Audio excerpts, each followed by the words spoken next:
2 Samuel chapter 16, verse 5 hingga 14.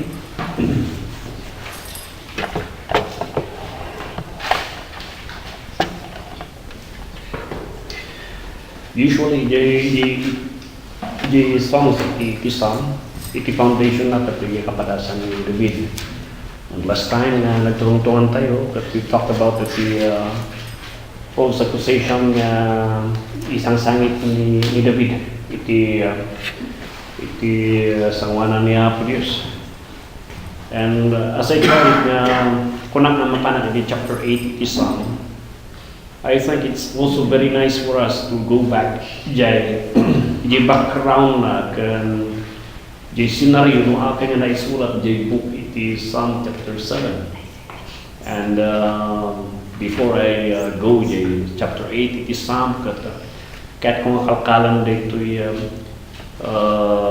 reason mo aking na isulat dito iti Psalm chapter 7 for us to appreciate more the jay beauty na jay Jisaw ti ako iti rason na aping na isulat iti Psalm chapter 7 which talks about false accusation. 2 Samuel chapter 16. Here is a foundation na aping na isulat di ko na tayo nga Psalm chapter 7, and it's talking about Shimei when he curses David. And basaan tayo magpasik. I would like to read verse 5 and you respond in verse 6. Agsisinublat nga natin verse 14. Okay, ready go? I will read verse 5. And when King David came to Bahurim, behold, thence came out a man of the family of the house of Saul, whose name was Shimei, the son of Gera. He came forth and cursed still as he came.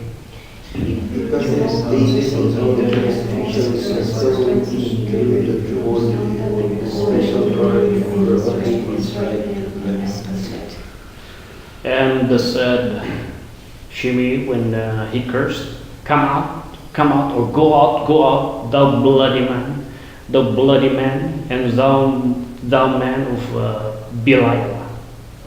The Lord answered upon the blood of Shimei also is all whose ways he has redeemed. The Lord will give kingdom to them, some of them you have given to me because you are Lord. Verse 9, then said Abishai, the son of Zeruiah, unto the king, why should this dead dog curse my lord the king? Let me go over, I pray thee, and take off his head. And the king said, what does this have to do with you, you sons of Judah? If he is cursing because the Lord said to me, first David and asked, why do you do this? And David said to Abishai and to all his servants, behold, my son which came forth of my bowels seeketh my life. How much more now may this Benjamite do it? Let him alone, and let him curse, for the Lord had bidden him. Maybe the Lord will look upon his tree and restore to me his covenant blessing instead of his curse today. And as David and his men went by the way, Shimei went along on the hillside over against him, and cursed as he went, and threw stones at him, and cast dust. The king with him arrived at their destination, Oh Lord, we would like to present to you the 2 Samuel chapter 16 as the foundation of the Adam the last Wednesday concerning false accusation. And for us to appreciate, Lord, indeed, it is Psalm chapter 7. Napintas met nga mamon mi anya ti rason kan anya iti purpose na why is it that your man David cried before you and he presented a song of plead of asking iti vengeance panangitakder mo kanya. And here is the book, and here is the reason why he wrote it, the Psalm chapter 7. And grant us the wisdom to understand dito'y adalan mi dito yung Rabbi and the saints. When we are also confronted by many false accusations, we will be ready to face it. Thank you so much for your people, and thank you so much. We have your word as our source of instruction, as we also face the great accuser, the devil. For this is our prayer in Jesus' name. We don't like to be accused, and we hated this. We hate to dating trabaho. But whether we like it or not, there will come a time in the workplace, mabaling kapus ti apal, magapus because of insecurities, and handa kakalaan. People will pull you down, and people will falsely accuse you. May many stories, made up stories nga mang down lang kanyang iti sitwasyon mo. Well, even the man of God, ni David, the man after God's own heart, he was never exempted in Tikasay. He was close with the Lord. He loved the Lord so much, but here could you see an account na though he was a man of God, but he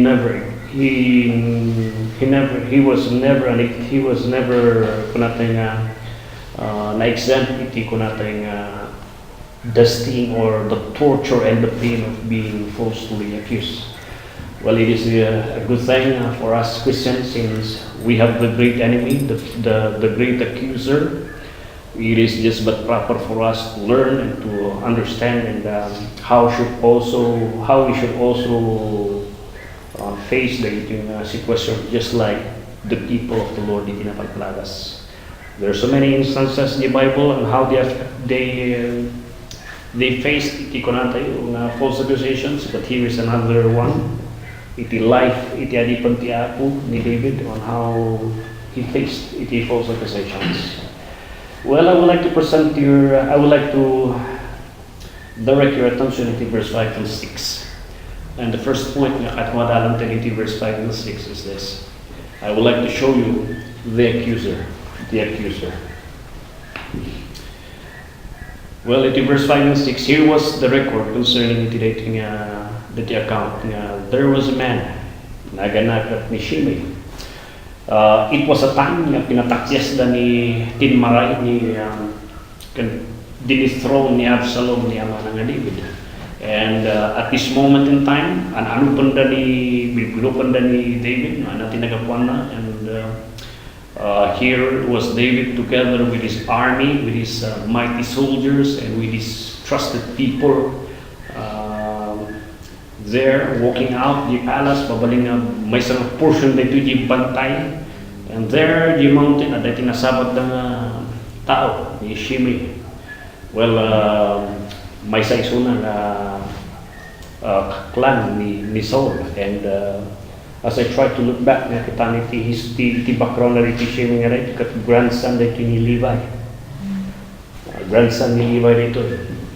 He is the son of Gera, nga amutay but nga iti thinking na giting clan, they have started to hate David because kapus kini David adu na gikibaltan. There are so many wrong decisions and wrong actions na nararamig ni Saul nga iti blame that ni David. And here was iti may isang clan na kasinsin na nga nagat ni Shimei. And while they are there, bantay nga diay. And when David was there, probably walking or probably sitting down in the horse na, and lakay mo talisuna. And he was thinking the situation na, he was so broken-hearted na his own son. Matumtum pa din yung baga ni Prophet Nathan nga gapus di basol na kini Bathsheba, kat there will come a time nga mapukaw na papada si sunang mapukaw na ti pagarian. And here was probably the reason nga matungtungpal din niya, and I am in the tani David, kat he is at the point iti desperation, iti situation na ayaw, namot iti nga situation ko. And while he was there contemplating the situation, there came a man nga nagturod nga umasilig niya, kan mga laiti bat-bato, kan he's trying to accuse dito nga anak niya ako. And kunana dyan, he cursed still as he come. He continually cursed ni David. He was there for a long, long time, Ibantay. And he was cursing ni David. And some commentaries would say probably this man is a sorcerer by profession. And he was giving a curse to David. And I could just imagine puso kan panunot na rin David nga rin kasdetirit na and somebody shouting there hanggang agpukpukaw at ati batuon na isuda even dagiti kakaduan na soldado at batuon na kan mga latitap paningparas-waras na niya nga mapulingan iti matana. And it was a brutal it was a painful one confrontation from someone who tried to accuse him of something that he did nagdagsin ito na sitwasyon. I am reminded nga kasto iti Diablo. We're reminded isn't it? This is the same thing. Raramigan iti Diablo that day and night continually the devil is accusing us before God. And sometimes even the devil would use our family, would use our brothers and our sisters, even in the church. And sometimes, kasla na gito kita ang katribudan na nagapu iti Israelites, trying to accuse, nagapu pa iti kapututan ni Levi, iti lineage iti panpadi. Well, nakikitaan to rito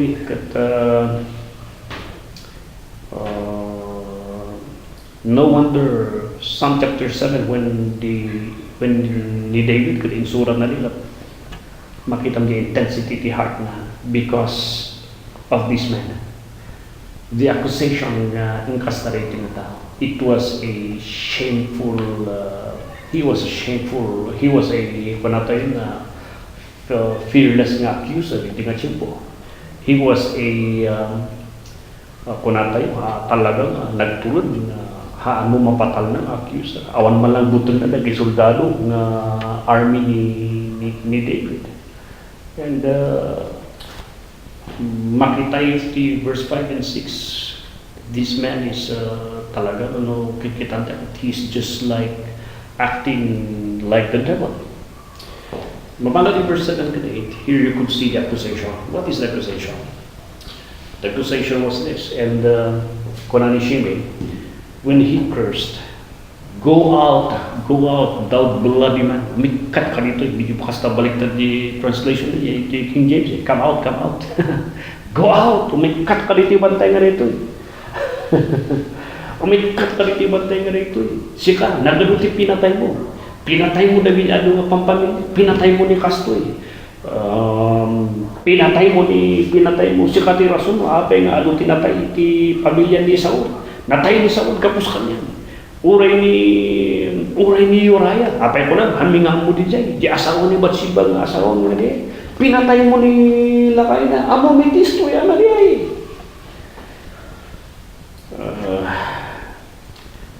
In front of the people ni David, that he was being maligned, he was being put to shame. Sino ka na kayo? Kaya tikas din nga, nag-ibaso nyo katapan ni subsubli. Sino ka na kayo? Itim akin kayo ng mga pukpukaw, itibaso di sanwanan. Mabalin siguro, hindi nangyari ni Uriah. That's true. But some of the accusations nga kusap na pinatay na, nga awan ni Tiriso na, nga peso din, adat Tiriso na, apay nga natay nagili nga tata.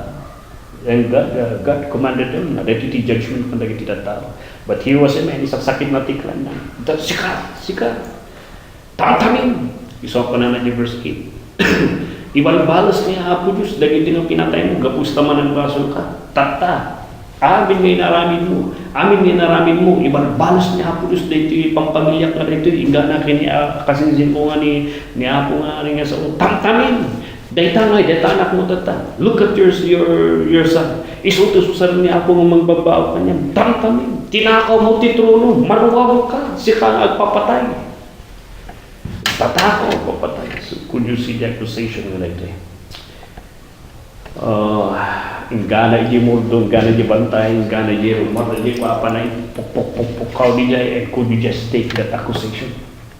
Tatanto pa lang, kat di silent accusation na parating na chismis lang, nasakit tinabang tayo. How much more this one in front, soldado. Among di soldado ni, imparuhan na pa lang ni Uriah. Kanya nga tatirik na, nagiti soldado na, there was one time a great general na kanwanan. Ay kanwanan nga mismo, nang itaktak doon kini David, isuna tirasuna pa nga natin. Nagdakon din ang kababay, kaya patparuan na tiwaso. It is a brutal shame in front of his people, in front of his beloved army.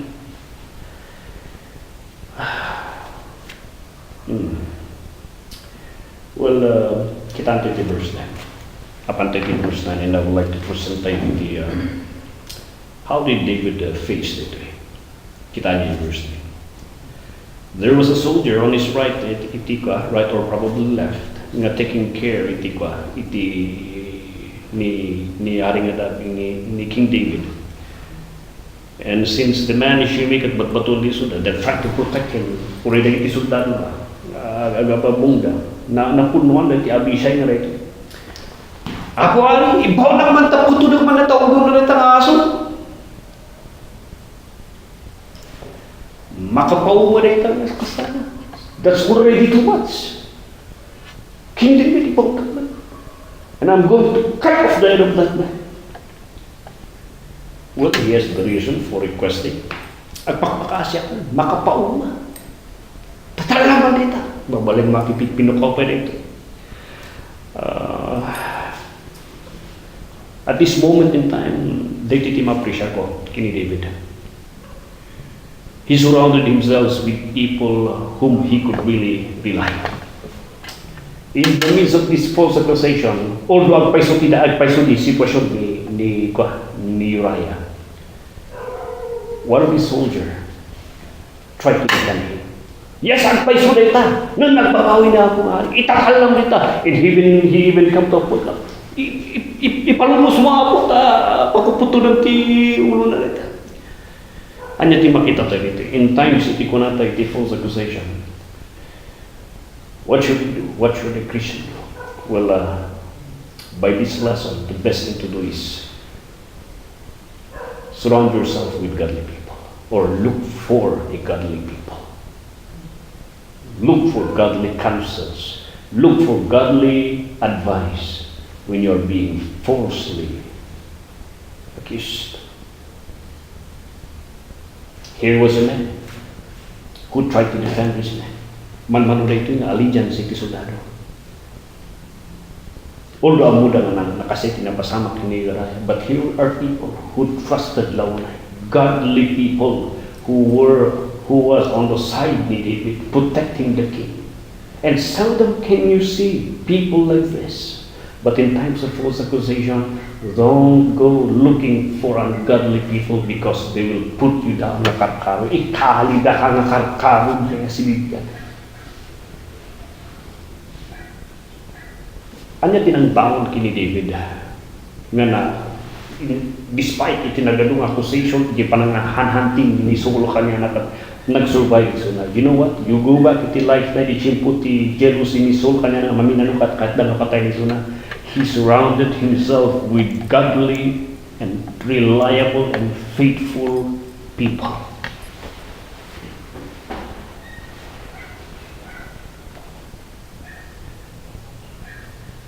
Dito karuan na kamalita ng mga Christians. When they are being tried the problema, first na pangibingayan dati problema, first na taray na 10 believers. And of course, naturally, 10 believers, the solution na dagshot. Inunta lang natin, pasta ito. And the more nga kumarkaro niya guilt, hindi shame, yun ang nagiti puso ng paano na ito. Yan ang iti-advise na iti na mga unbelievers. Look for godly people. Kita antay dito verse 10. And the king said, What have I to do with you, you sons of Zeruiah? At pagpakasya kami. Bayang mag-isuna. Abishai. Amok nga kaumatibagbaga na, amok nga nadagsan di jay, pwede na. Napinda si kunanati nga, baka yung baon ni Apo Jesus mo na ilunod na. It is a part of my chastisement. Iso na makita di last time, chapter 7. No, dati false accusation kada ka, examine nyo ti bagyo, baka agpay sungay. Baka mo akakusaran na kagapos tagpaiso. Iso nga pa na, Lord, ada ka di agpaiso ti tinaka ko. Lord, agagumang ka di agpaiso di trono. Lord, ada ka di agpaiso ti ibagbagada ka na katagpaiso ka di. When you are falsely accused, that is also a time where you examine your motive, and you examine your heart, you examine your mind, if all those accusations are true. Because it is a time for you to clean, to present yourself before the Lord. Nga Lord, kahit ko mga linis ang bibiyag ko, ada ti problema kanya, ako nga mo, ti tao ti makapanpansin. Usually nga rin na ti tao, defensive, kumagat tayo, haangat pa siya. Nung kunan ni David, di chapter 7, kunan natin mo di Psalm chapter 7, Lord, no agpaisuman lang yan, Lord, ipalubos mo, aksiptarap na ito nga saplik ng bawat mo. Ano yung makita tayo dito eh?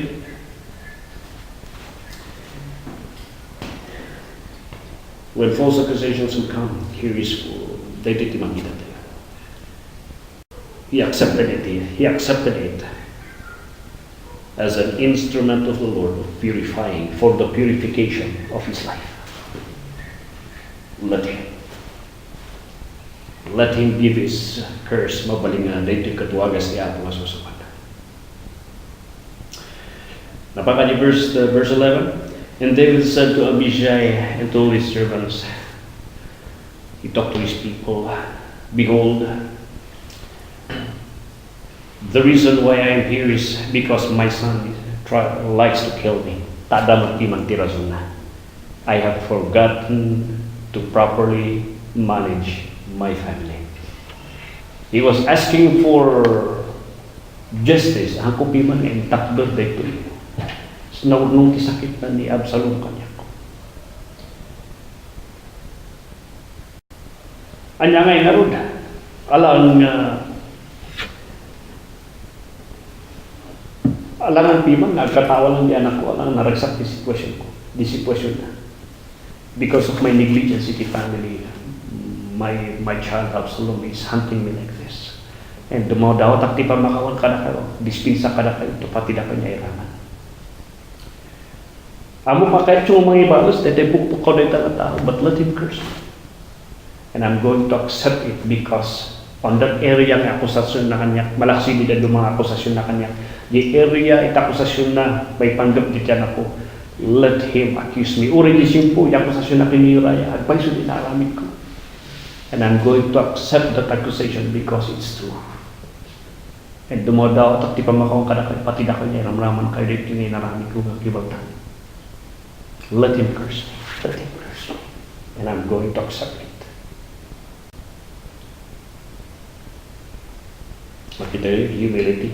If there's a false accusation online, remain humble, examine your life, stay humble and see your life, examine your life whether it is true.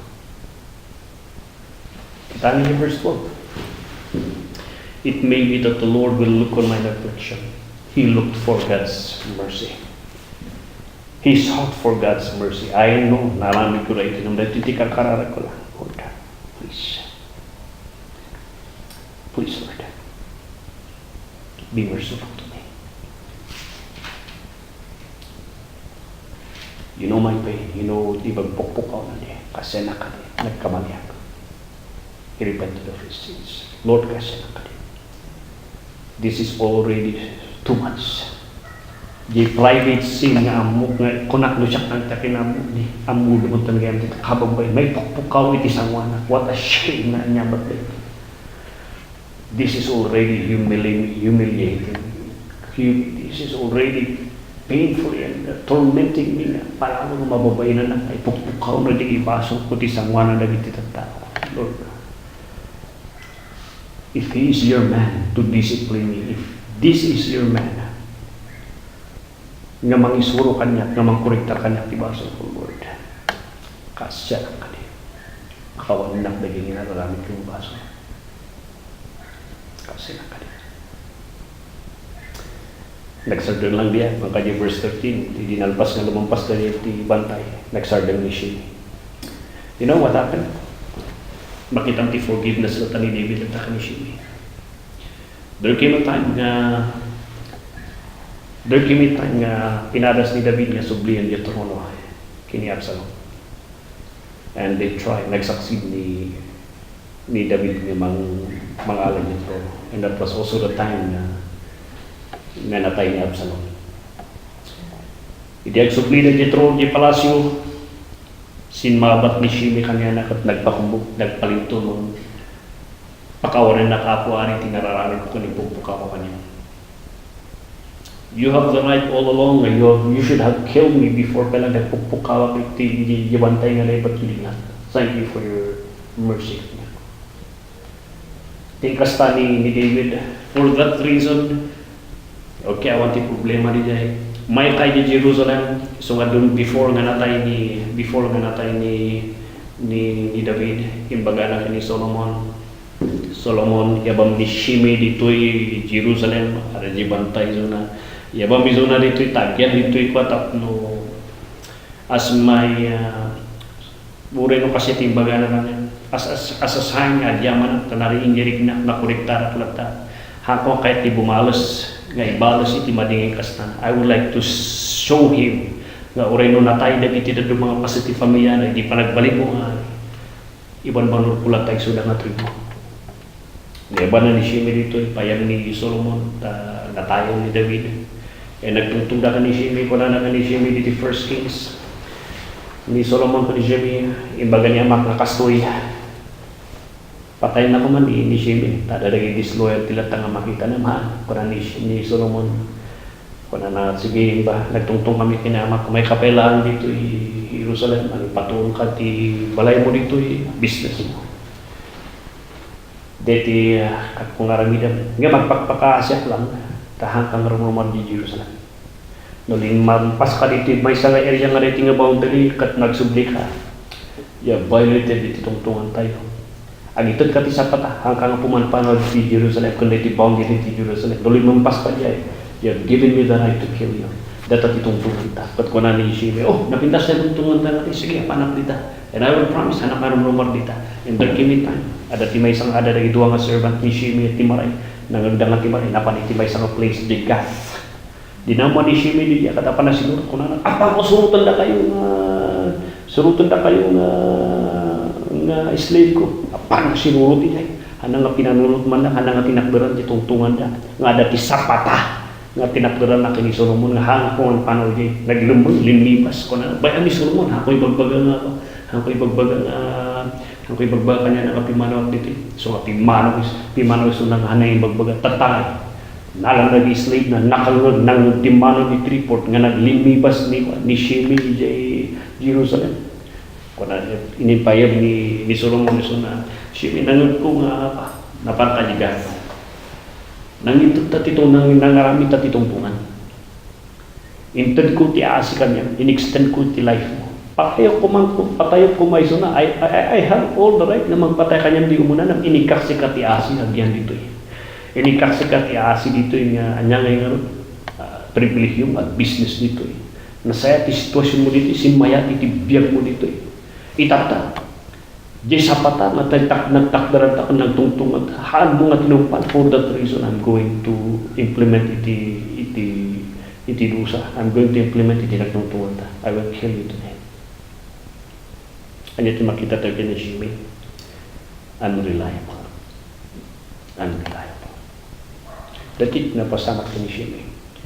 Now what can you say? Dati account nga dito kini David. And ito makita tayo niya na.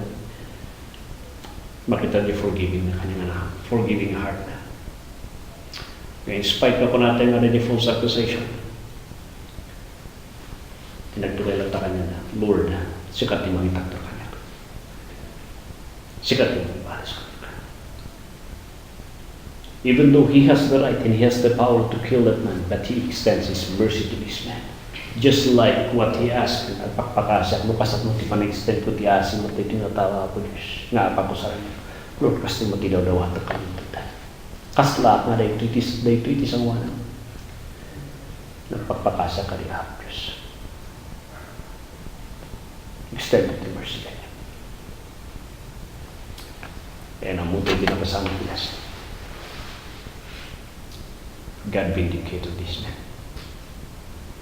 He vindicated this man.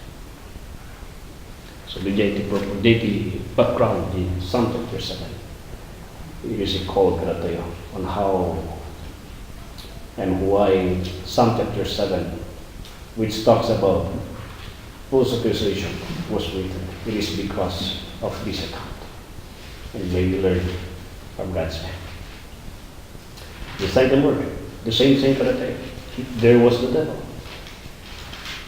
The devil is always accusing us before the Lord, but we have a righteous God who understands, who feels our pain, who is so merciful, and who is able to defend His people. And we can trust that He will matalang Diyos tayo. Lord, we thank you for tonight. We thank you, Lord, for the account that David can show. It makes, Lord, the Psalm chapter 7 napintas ka remark the dagsan ng wabing na isulat. Oh Lord, in our lives, there are many shame nga magdadadala ka man wigwig ka kami. And probably, dahil sa mga saruno man nga tawad, kat adadagiti palubos mo nga may nga magdadala ka kami. Mga kusarada. But oh Lord, just like David, make us wise. Make us wise in how to handle dagiti accusations. That it will be a benefit kada kami.